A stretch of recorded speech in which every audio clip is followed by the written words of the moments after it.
Assalamualaikum warahmatullahi wabarakatuh, Pak. Waalaikumsalam warahmatullahi wabarakatuh. Bagaimana kabarnya hari ini? Alhamdulillah hari ini tidak seperti kemarin-kemarin hujan. Alhamdulillah hari ini terang dan kondisi saat ini sehat. Alhamdulillah. Oke, luar biasa, Pak ya. Jadi sedikit memperkenalkan diri, Pak. Saya Fendi Aldi Fauzi. Saya adalah calon guru penggerak angkatan 10 dari SMA Negeri 1 Moilong, Kabupaten Bage, Provinsi Sulawesi Tengah. Saya juga mengucapkan banyak terima kasih kepada Bapak Pak Nasir selaku Kepala SMA Negeri 1 Moilong sudah mendukung selama saya mengikuti pendidikan program guru penggerak. Nah, sebelum saya melakukan wawancara dengan Bapak, tentunya Bapak kan sudah lama menjadi kepala sekolah dan pasti seorang kepala sekolah itu menemukan sebuah kasus, dan bagaimana seorang kepala sekolah itu menyelesaikan kasus dan bagaimana seorang kepala sekolah itu dalam proses pengambilan keputusan. Jadi saya langsung saja ini, Pak, untuk pertanyaan pertama, selama Bapak menjadi kepala sekolah, apakah Bapak pernah mendapatkan kasus yang merupakan dilema etika atau rujukan moral? Oke, baik. Terima kasih kaitannya dengan tugas Anda sebagai guru penggerak. Saya sangat mengapresiasi ini, makanya saya mendukung bahwa sekolah kita ini punya guru penggerak, dan saya sangat kemudian memotivasi teman-teman lain untuk sama-sama mengikuti program ini. Alhamdulillah, dan ini sudah berjalan. Kaitan dengan pertanyaan apakah saya selama ini pernah menghadapi persoalan-persoalan seperti itu? Ya, pernah. Dalam proses perjalanan saya sebagai kepala sekolah. Pernah, Pak ya? Ya. Nah, sekarang bagaimana Bapak mengidentifikasi kasus-kasus yang itu merupakan dilema etika atau rujukan moral? Pertama, bahwa tadi saya katakan saya pernah, karena kalau dikatakan tidak pernah itu mustahil, ya. Tapi sebesar apapun masalah, kemudian kalau kita bisa menghadapi, maka persoalan itu bisa kita minimalisir. Nah, olehnya itu bahwa kalau mengidentifikasi masalah itu, pertama saya harus melihat substansi dari masalah itu, ya, kaitannya dengan dilema etika atau rujukan moral itu. Intinya saya harus mengidentifikasi dulu persoalan substansi dari masalah itu. Luar biasa, Pak. Jadi kalau saya melihat Bapak teknik mengidentifikasi itu adalah melihat substansi dari permasalahan, gitu ya, Pak ya. Nah, selama ini bagaimana Bapak menjalankan keputusan atau mengambil keputusan di sekolah Bapak, terutama untuk kasus-kasus untuk dua kepentingan yang sama-sama benar atau sama-sama mengandung nilai kebajikan? Oke, baik. Tentu di sekolah itu, ya, sebagai kepala sekolah, bukan sekolah itu kalau dia tidak punya sekolah, bukan sekolah itu kalau dia tidak ada guru, bukan sekolah itu kalau dia tidak ada siswa. Nah, dalam konteks ini bahwa pasti karena kita punya guru, kita punya wakasi, kita punya BK, dan semua elemen yang ada di situ kita perdayakan itu, ya. Nah, lewat itu tentu pasti ada tahapan-tahapan dalam menyelesaikan persoalan, ya, dalam ketika kita berhadapan dengan dilema etika tadi, ya, sehingga harus ada informasi, harus ada kita gali dari wali kelas, kita gali dari BK, yang kemudian kita duduk bersama lalu untuk menyelesaikan persoalan itu, sehingga sehingga di ujungnya itu adalah tahapan keputusan kepala sekolah, ya, karena jujur kepala sekolah itu decision maker, penentu kebijakan dari baik semua persoalan-persoalan yang akan diambil di sekolah. Kepala sekolah berdasarkan data yang diambil dari data yang ada dari wali kelas, data yang ada, yang kemudian kita duduk bersama untuk menyelesaikan persoalan itu. Luar biasa. Jadi saya tangkap tadi bahwa proses penyelesaian jika ada kasus-kasus yang memang sekiranya sama-sama penting dan sama-sama mengandung nilai kebajikan, Bapak tentunya tetap memberdayakan guru-guru, wakil kepala sekolah, kemudian mencari informasi dan menggali informasi dari persoalan itu, Pak ya. Nah, untuk langkah-langkah atau prosedur yang seperti apa yang Bapak lakukan selama ini? Oke, baik. ketika kita berhadapan dengan persoalan, dengan masalah yang kemudian menyentuh siswa apa semua, ya, rentetan tadi yang saya katakan tadi, kerjasama dengan guru, kerjasama dengan lokasi, kerjasama dengan semua stakeholder yang ada di sekolah ini, yang kemudian dengan memanggil mereka, yang kemudian mendapatkan informasi-informasi konkret tentang persoalan itu, maka saya pikir sampailah kita kepada keputusan kepala sekolah yang saya katakan tadi sebagai kepala sekolah itu adalah decision maker, penentu kebijakan. Dia yang kemudian mengambil kebijakan berdasarkan pertimbangan-pertimbangan dari bawah. Tapi itu berbasis data. Artinya apa? Jangan kemudian kita secara subjektif melihat persoalan ini, tapi kita harus objektif melihat persoalan. Sehingga sampai kepada keputusan yang kemudian diambil oleh kepala sekolah yang kemudian saya pikir bisa diterima oleh semua. Luar biasa ya Pak. Jadi untuk prosedur yang Bapak lakukan itu ya tentunya dari data Pak ya. Ya. Artinya kepala sekolah memang pengambil keputusan, tapi tetap menggali informasi dari stakeholder yang ada di sekolah, kemudian mencari informasi yang akurat, yang konkret, kemudian berdasarkan data baru kepala sekolah mengambil. Ya. Oke. Untuk hal-hal apa saja yang selama ini Bapak anggap efektif dalam proses pengambilan keputusan ya pada kasus-kasus khususnya di dilema etika ya? Oke. Kita lokalisir saja dulu ini persoalan. Salah satu contoh ya, misalnya naik atau tidak naiknya siswa. Oke.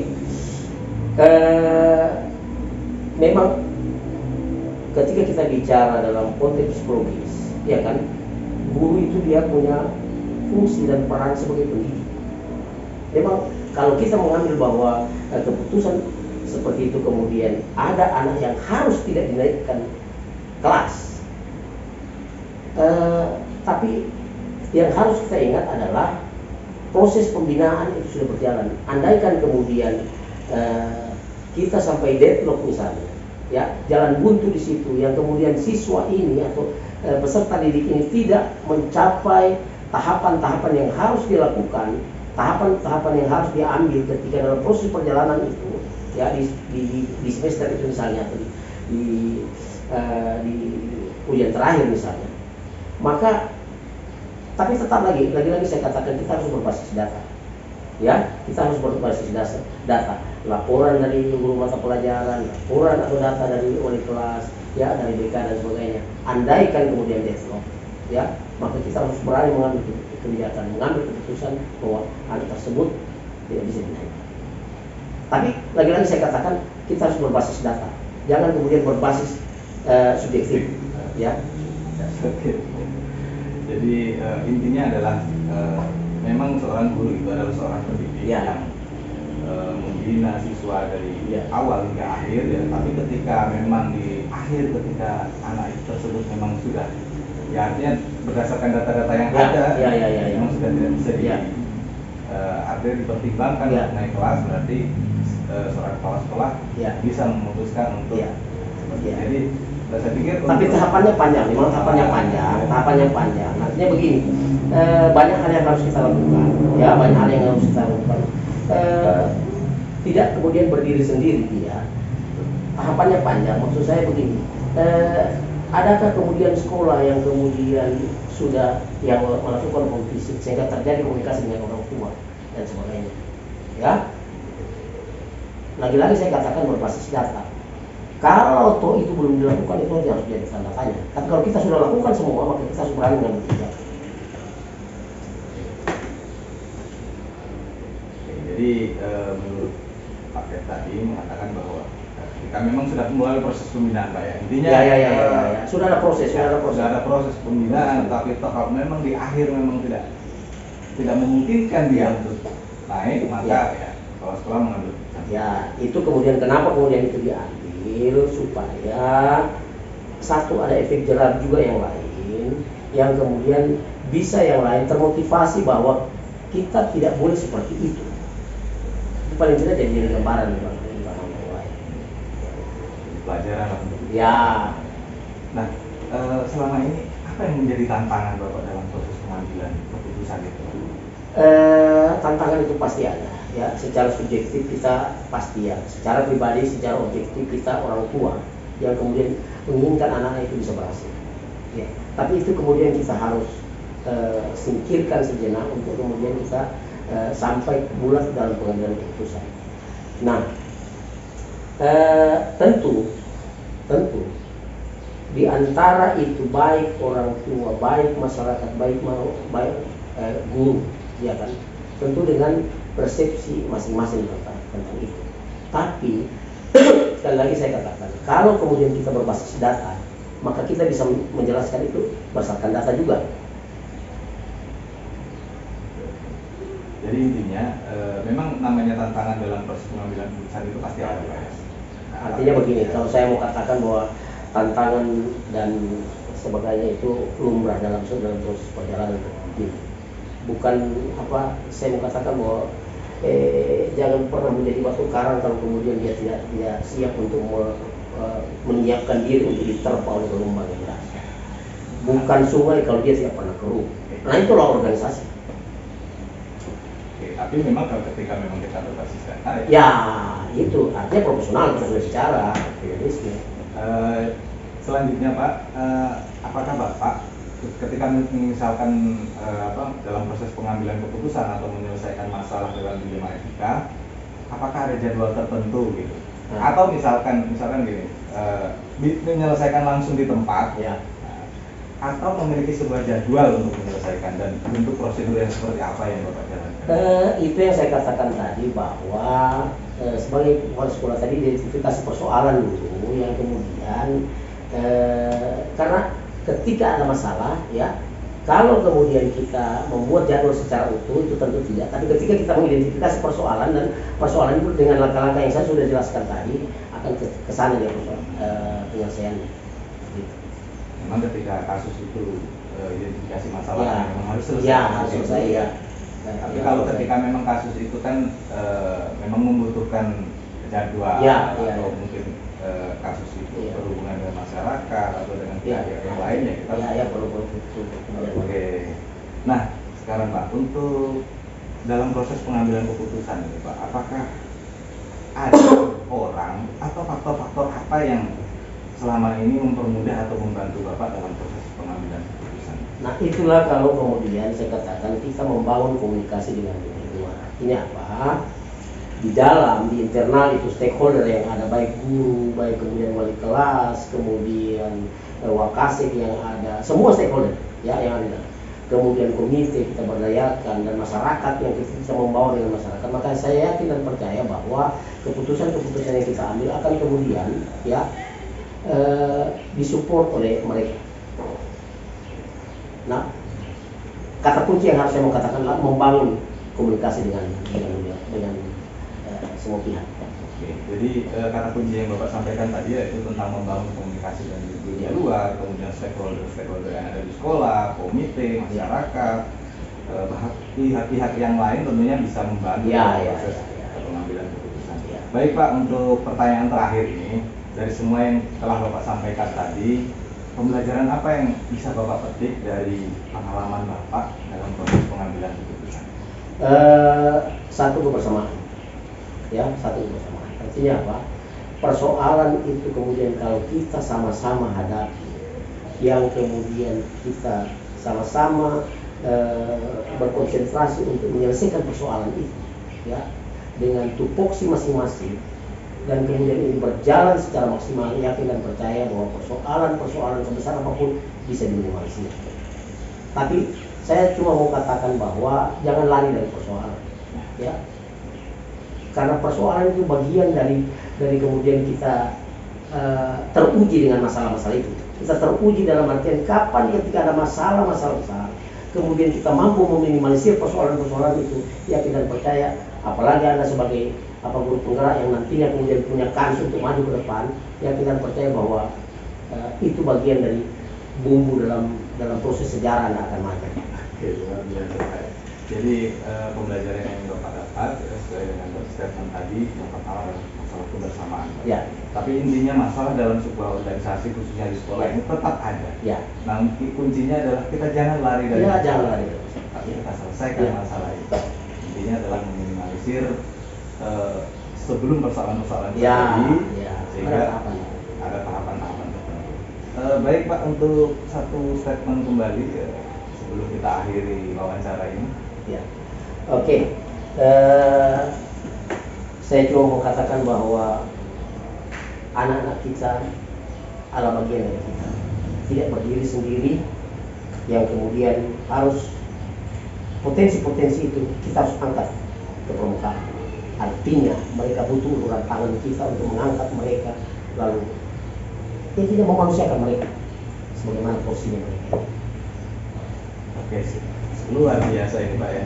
Jadi terima kasih nih Pak untuk proses wawancara ya, waktu yang sudah Bapak berikan. Semoga Bapak bisa berhasil dalam proses itu, dan intinya saya mau katakan saya sangat support tugas Bapak di internal ini, bukan cuma persoalan pembiasan, tapi bagaimana mengajak teman-teman untuk bisa ikut seperti Bapak. Terima kasih nih Pak untuk waktunya. Jika ada kata-kata saya yang kurang berkenan, saya mohon maaf. Saya akhiri. Assalamualaikum warahmatullahi wabarakatuh. Waalaikumsalam.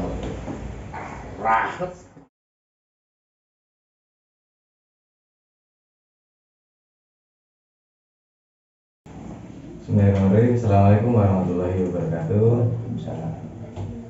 Bagaimana kabarnya Pak? Alhamdulillah sehat. Baik, terima kasih Pak Sutopo selaku Kepala SMP Negeri 11 Toili yang hari ini sudah menyempatkan waktunya untuk menyempatkan waktunya untuk proses wawancara yang akan saya lakukan. Jadi Pak, untuk proses wawancara yang akan saya lakukan ini untuk mengetahui bagaimana seorang pemimpin, ya khususnya Pak Sutopo sendiri, bagaimana seorang pemimpin atau kepala sekolah itu melakukan proses pengambilan keputusan. Nah, di sini ini juga sebagai salah satu tugas dari saya untuk demonstrasi kontekstual.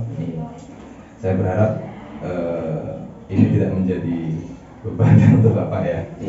Karena kita hanya sekedar wawancara bagaimana selama Bapak menjadi kepala sekolah, tentunya pasti ya lika-liku menjadi kepala sekolah dengan kasus terkait bagaimana penyelesaian kasus itu sudah pernah dilakukan Pak. Sering dilakukan. Baik, terima kasih Pak. Ada beberapa pertanyaan ini yang ingin saya tanyakan ke Bapak terkait dengan proses dilema etika khusus untuk modul kami yang sudah kita lalui kemarin. Selama Bapak menjadi kepala sekolah, apakah Bapak ini pernah mendapatkan kasus yang terjadi di sekolah yang merupakan dilema etika atau bujukan moral, Pak? Oh iya, terima kasih Mas Fendi.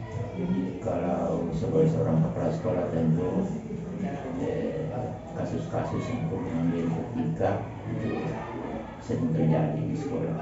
Apakah di lingkungan siswa, kadang itu berkaitan dengan pergaulan di luar lingkungan sekolah sering terjadi.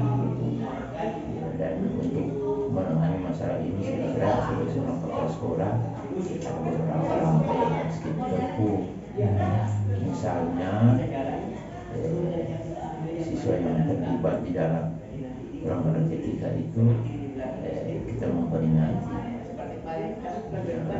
Kita memperingati atau menegur secara langsung, kemudian kita evaluasi kalau itu masih terjadi, kita dengan orang tua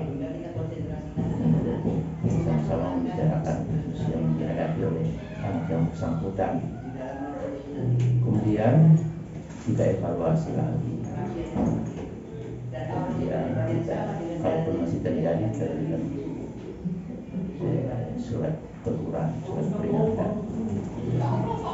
Oke, biasa ini Pak ya, memang banyak kasus-kasus yang terjadi ya Pak. Iya.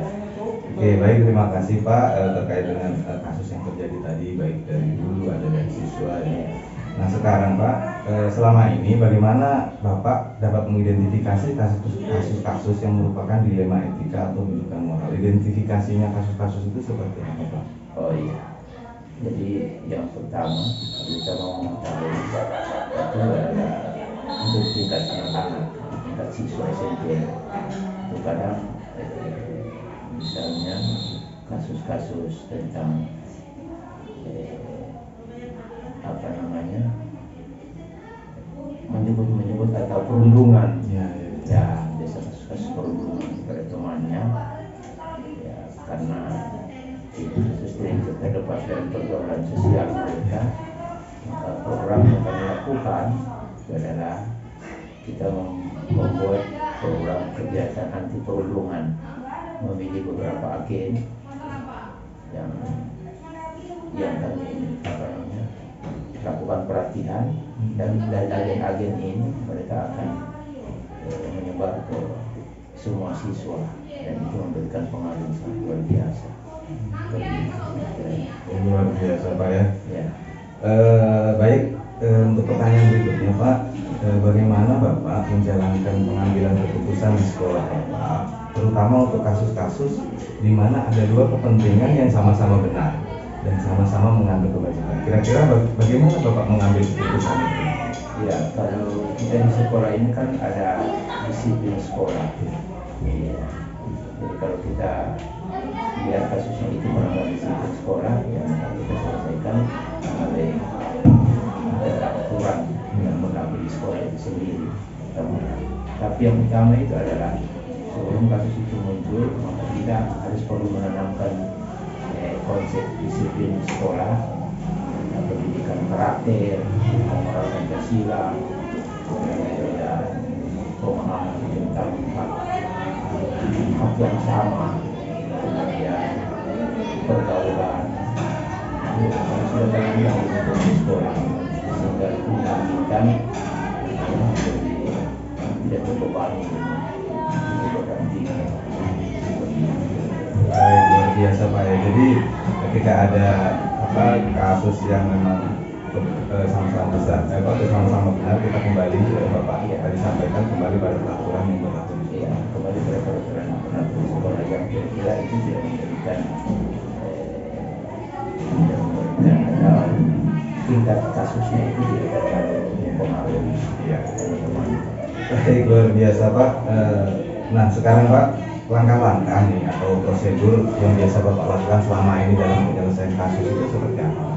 Ya. Jadi setelah kita dapatkan bahwa kasus itu terjadi ke seorang siswa atau kelompok siswa itu sendiri, maka langkah-langkah yang awal saya katakan, kita identifikasi dulu masalahnya, kemudian sudah tahu masalahnya apa yang menyebabkan, maka saya menunjuk kepada guru, terutama guru bidang studi PKN dan BK untuk bisa menyelesaikan itu langkah-langkahnya. Kemudian mengundang orang tua wali murid, kemudian kita membicarakan, dan kalaupun kasusnya misalnya tidak selesai di sekolah, ya kedua kami memberikan alternatif pilihan kepada orang tua dan siswa untuk bisa memilih sekolah yang lain. Seperti itu kira-kira. Oke, jadi memang langkah-langkah atau prosedur yang Bapak lakukan selama ini jika menghadapi sebuah kasus ya. Jadi kalau saya tadi lihat kata kunci dari pernyataan Bapak, yang pertama adalah Bapak mengidentifikasi dulu masalahnya seperti apa, kemudian mengundang guru PPKN, guru BK untuk proses pembinaan karakter, kemudian mengundang orang tua, dan sampai pada alternatif jika memang tidak bisa diselesaikan, ya Bapak memberikan rekomendasi untuk kepada anak itu untuk memilih sekolahnya ya Pak. Oke.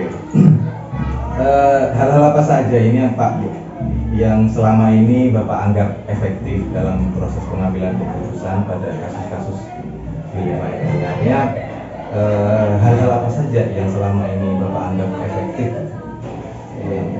proses pengambilan? Itu saya kembali lagi bahwa kita menekan seminimal mungkin sehingga kasus itu tidak terjadi, yaitu dengan penguatan karakter siswa. Kebetulan kami dari sekolah penggerak juga ada aktivitas guru agama, guru PKN, pendidikan Pancasila, kemudian proyek kelima itu semua akan menanamkan proyek pelajaran Pancasila yang kita perlukan ada 6 yang pertama. Kemudian bagaimana langkah-langkah supaya begini? Ya, yang utama itu adalah pencegahannya. Ya, guru-guru yang masuk di dalam kelas itu harus menekankan bahwa bahwa pentingnya profil pelajar Pancasila. Jadi karena sudah terbiasa dengan pembelajaran berdiferensiasi yang muatannya adalah profil pelajar Pancasila, maka alhamdulillah siswa itu tidak terjadi kasus yang sangat biasa. Luar biasa ini Pak ya. Memang sebelum ada kasus ini memang kalau bisa ya dicegah supaya kami berusaha juga. Jadi proses penanaman profil belajar Pancasila itu tujuannya yang memang mencegah supaya anak-anak itu berkarakter baik ya, jangan sampai terjadi kasus. Oke, luar biasa ini Pak. Pertanyaan berikutnya Pak, hal-hal yang selama ini merupakan tantangan Bapak dalam proses pengambilan keputusan. Ya, tantangan saya itu adalah yang pertama bagaimana menjaga agar komitmen kami dari guru-guru untuk bisa bisa mendampingi anak-anak yang tanda kutip mungkin ada masalah. Ya, jadi komitmen guru, sehingga kami di dalam komunitas belajar itu selalu saya menyempatkan untuk menyampaikan kepada Bapak Ibu guru bahwa kita harus jaga komitmen kita mendampingi anak-anak ini supaya mereka belajar bergaul sesuai dengan karakter profil Pancasila. Luar biasa. Jadi memang saya sebagai kepala sekolah memang tidak lepas dengan tantangan Pak. Jadi tantangan utama yang Bapak sampaikan tadi adalah bagaimana Bapak bisa menjaga pelajaran dan bisa mendampingi anak-anak dalam tanda kutip tadi. Ya. Baik, selanjutnya Pak, apakah Anda memiliki jadwal tertentu ketika ada penyelesaian kasus? Ya? Mungkin Bapak bisa menyelesaikan langsung di tempat atau memiliki sebuah jadwal untuk menyelesaikan. Bentuk atau prosedurnya seperti apa yang Bapak jalankan? Artinya gini Pak, misalkan ada sebuah kasus, apakah Bapak langsung menyelesaikan di tempat atau menunggu jadwal, kemudian bentuk atau prosedurnya itu seperti apa? Kalau kasus yang sifatnya etika misalnya atau moral itu harus secepatnya diselesaikan. Jadi langsung diundang murid yang bersangkutan. Kemudian kita lihat tingkat kasusnya itu seperti apa dan itu diharapkan secepatnya selesai. Tapi kalau misalnya kasus itu berkaitan dengan mungkin ada hubungannya dengan masyarakat di luar, ya kita harus kasih jadwal orang yang bersangkutan untuk bisa hubungi. Baik, jadi sifatnya kasus itu kalau memang tidak terlalu terlalu ini memang dia harus secepatnya bisa diselesaikan supaya memang tidak menyebar tapi memang ketika kasus ya sifatnya harus melibatkan masyarakat atau berapa berarti memang harus ada jadwal khusus untuk proses penyelesaian. Selanjutnya Pak, adakah orang atau faktor-faktor yang selama ini mempermudah membantu Bapak dalam proses pengambilan keputusan? Mungkin seseorang, orang yang membantu Bapak atau faktor-faktor lain yang mempermudah Bapak dalam proses pengambilan. Yang faktor pertama itu adalah seorang kepala sekolah itu harus belajar. Kita belajar psikologi. Bagaimana kita bisa menyelesaikan kasus kalau kita tidak punya latar belakang terutama psikologis pendidikan atau anak tingkat SMP itu kita harus melakukan pendampingan dengan sistem psikologis ya, cara belajarnya maunya apa dengan bergaulnya itu semua kita tahu. Kemudian yang tidak kalah penting bahwa kami juga melakukan asesmen kepada orang tua murid, apalagi asesmen. Jadi ini sangat membantu sehingga ketika terjadi kasus seseorang siswa di sekolah maka kami buka profilnya. Nah, latar belakang ini sangat membantu sekali. Jadi poinnya itu adalah kami melakukan asesmen pertama, asesmen orang tuanya, latar belakang sehingga ya alhamdulillah kami anak ini anak yang berapa, saudaranya berapa, teman bergaulnya di mana, siapa, ya, kebiasaannya apa. Jadi orang sangat detail yang tidak terungkap di sekolah itu diungkapkan oleh orang tua sendiri. Sehingga ini dalam penyelesaian kalaupun dia terlibat masalah, maka kami sangat bagus hanya melihat profilnya. Jadi lebih gampang, apalagi kami mengundang orang tuanya untuk sama-sama duduk kalau misalnya ada kasus yang seperti itu. Jadi itu sangat membantu. Jadi yang pertama itu adalah pengetahuan psikologis, kemudian profil pelajar, profil siswa itu yang kami sudah ambil dari orang tua murid. Kemudian tidak kalah penting adalah peranan guru, terutama PPK itu yang ketiga itu, karena mereka punya belajar tentang itu dan kita duduk bersama. Jadi itu. Oke, jadi faktor-faktor yang selama ini mempermudah Bapak ya diantaranya adalah kita memahami tentang psikologi, kemudian profil anak yang diambil dari orang tua siswa, karena ada anak yang kita tidak tahu profilnya tapi bisa diungkapkan oleh orang tuanya. Kemudian tidak kalah pentingnya adalah peran dari kolaborasi antara. Oke. Jadi pertanyaan terakhir ini Pak. Ya. Dari semua hal yang telah Bapak sampaikan tadi, pembelajaran apa yang Bapak petik dari pengalaman pengambilan keputusan? Iya, setelah mengambil keputusan itu yang pertama adalah kita tanamkan dalam konsep pikiran bahwa masalah ini bisa diselesaikan. Kita harus berpikir positif thinking bahwa masalah ini bisa diselesaikan. Bisa saya membantu orang lain. Kemudian kolaborasi dengan teman sejawat. Terus kemudian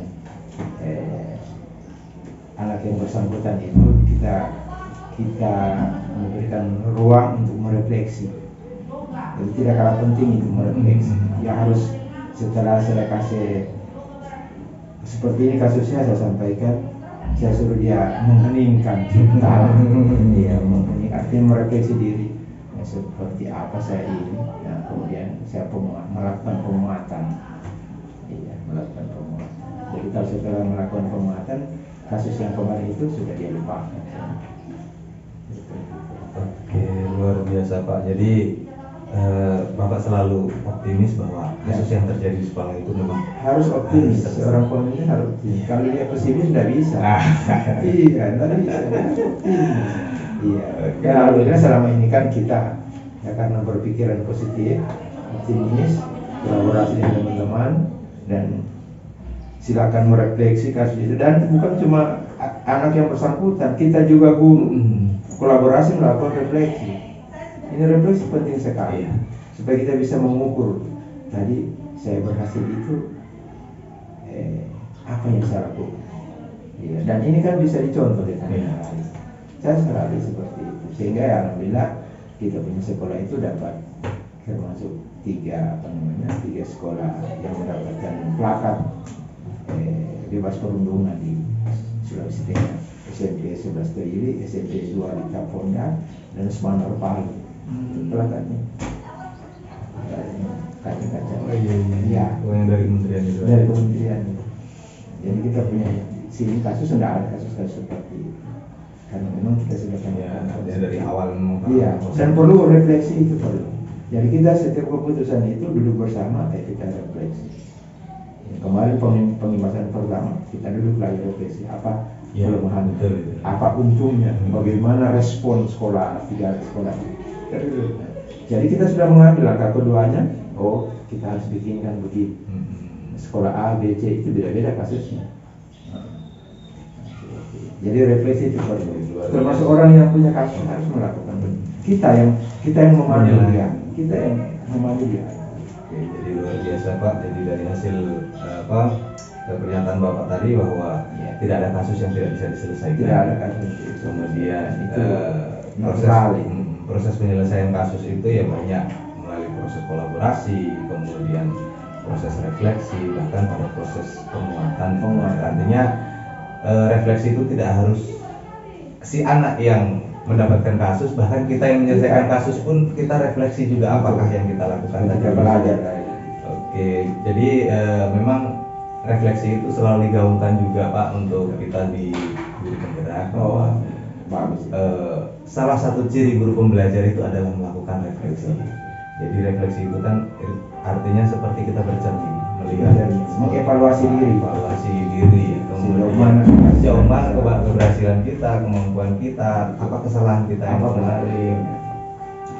Baik Pak, luar biasa untuk wawancara saya hari ini. Sebenarnya saya masih ingin banyak berwawancara dengan Bapak, tapi karena waktu yang mungkin Bapak juga masih ada berikutnya Pak nanti bisa sharing-sharing lagi kemari ya. Silakan. Baik, terima kasih Pak. Mungkin demikian proses wawancara saya dengan Bapak Sutopo selaku Kepala SMP Negeri 11 Toili. Di kemudian hari mudah-mudahan bisa ada kesempatan saya lagi untuk melakukan proses wawancara dengan Bapak. Baik, terima kasih Pak. Mungkin jika ada pernyataan saya tadi yang keliru ya saya mohon maaf. Assalamualaikum warahmatullahi wabarakatuh. Waalaikumsalam. Salam.